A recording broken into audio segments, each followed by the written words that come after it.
Hola, mi nombre es Haider Mateo Quitian Sierra, estudiante de enfermería del grupo 10 de lectoescritura. Y a continuación expondré mi ensayo argumentativo titulado "Se debe acabar la cuarentena en Colombia lo antes posible".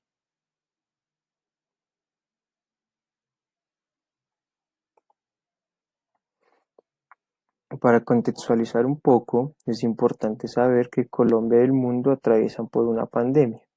Está generada por el coronavirus o como científicamente se conoce COVID-19. Este virus ya deja un incontable número de muertes y de contagios en Colombia y a nivel mundial. En Colombia, como medida preventiva para mitigar o frenar este virus, se implementaba la cuarentena, pero bien se sabe que esta medida tiene una serie de repercusiones negativas en la economía del país. Teniendo en cuenta las repercusiones negativas que tiene una cuarentena en la economía, me lleva a hacerme la pregunta: ¿es necesaria la cuarentena? Y con esta pregunta se crea mi tesis, que es: ¿se debe terminar cuanto antes con la cuarentena generada por el COVID-19 en Colombia para mitigar las repercusiones negativas en la economía del país? Como primer argumento encontramos la falta de planificación de la cuarentena, y es que esta cuarentena tiene unas consecuencias que no fueron cuantificadas ni planificadas y ya las podemos observar, y si no se hace algo con esta medida se pueden proyectar a largo e indefinido plazo. Por ejemplo, a un mes de iniciada la cuarentena observamos una caída en el Producto Interno Bruto del país. Otro de los factores que no se tuvo en cuenta fue la oferta y la demanda. Y es que un mercado normalmente se mueve por la demanda y a partir de esta surge la oferta. Me explico.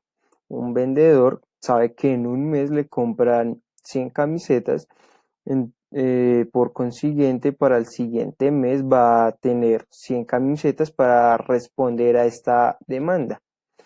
En cuarentena pues esto no va a ser posible. Obviamente la gente va a preferir comprar, invertir su dinero en víveres, por ejemplo. Entonces se va a sustituir el modelo y va a depender de la oferta. O sea, el vendedor va a tener que fabricar un cierto número de camisetas y esperar que éstas le sean compradas. Esto que genera una desaceleración económica. En otras palabras, pues la economía no va a funcionar de la misma manera. Teniendo en cuenta la desaceleración económica, pasamos al segundo argumento, que es la afectación en pequeñas, medianas y grandes empresas. Y es que todos los sectores de la economía se van a ver afectados. Si hablamos de empresas tanto pequeñas, medianas como grandes, van a ver pues las repercusiones. El gobierno, digamos que para evitar como la caída de las empresas, ha empezado a ayudar a algunas. Lo cierto es que se ha evidenciado que solo se ven favorecidas las grandes empresas. Entonces, pongo como ejemplo la industria o las empresas del petróleo, que es un mercado que en la actualidad pues no está de la mejor manera, podríamos decir que está en crisis. Entonces, pues no es justificable que el gobierno ayude solo a estas empresas teniendo en cuenta que su aportación económica no va a ser la mejor. Y también me pregunto, ¿dónde quedan las medianas y pequeñas empresas? Bueno, lo cierto es que independientemente de si el gobierno va a ayudar más a las grandes empresas o solo a las grandes empresas, esto solo va a retrasar la caída de su economía, ya que todos los sectores de la economía se van a venir afectando con el tiempo, y que el gobierno ayude a un par de empresas que en un tiempo no sabemos cuántos se van a ver afectados, solo apoyaría al declive económico. Teniendo en cuenta el declive de las empresas, me lleva al tercer argumento, y es la consecuencia en la población. Y es que si una empresa no está de la mejor manera, o en otras palabras, está en crisis, también se van a ver afectados sus trabajadores. ¿Cómo? No sé, esta puede ser como una disminución de sueldos o incluso hasta despedir a sus empleados.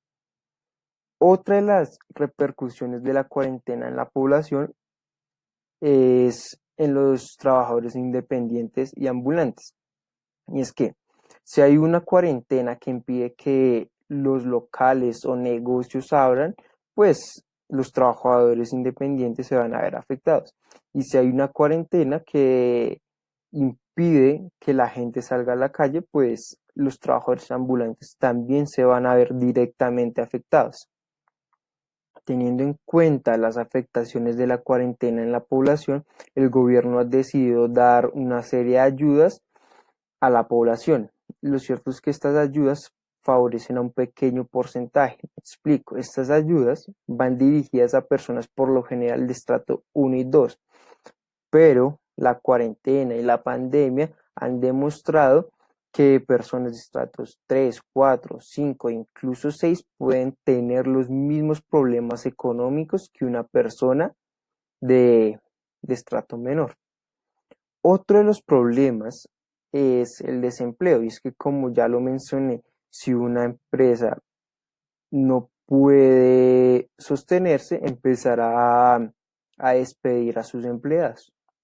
Teniendo en cuenta estos argumentos, pasamos a algo que consideraría un contraargumento,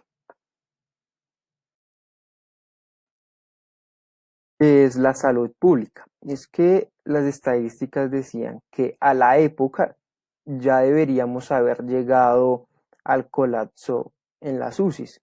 Lo cierto es que esto todavía no sucede. Entonces se podría decir que la cuarentena está favoreciendo para mitigar el virus. Pero Eduardo Sarmiento, ecónomo, nos dice que esto no es necesariamente por la cuarentena, sino por el comportamiento del virus, que no es como inicialmente se planteaba. En la línea de lo que Eduardo Sarmiento nos dice, encontramos que el virólogo alemán Hendrik Strick hizo un estudio en un pueblo de Alemania y pudo concluir varias cosas. Entre estas, primero, las cifras de contagio pueden ser 5 veces mayores a las oficiales, y segundo, la letalidad es una décima parte de lo que se decía al inicio. ¿Esto qué quiere decir? Que el virus en realidad no tiene el comportamiento que se esperaba, y posiblemente no conocemos las estadísticas reales de contagio. En conclusión, teniendo en cuenta la poca o nula planificación de la cuarentena, la afectación en pequeñas, medianas y grandes empresas y la afectación en la población, podríamos decir que la cuarentena solo deja estragos económicos graves. Esto unido a que sus beneficios en salud no son los esperados, ya que, por ejemplo, en el caso de Bogotá, el 76% de las personas se ven obligados a salir de sus casas para ir a laborar, entonces van a seguir siendo un punto importante de contagio. Agregando a esto que el gobierno de la República ha iniciado lo que han llamado una reactivación económica, solo nos dan a entender que es inminente la necesidad de acabar cuanto antes con la cuarentena para evitar daños económicos peores.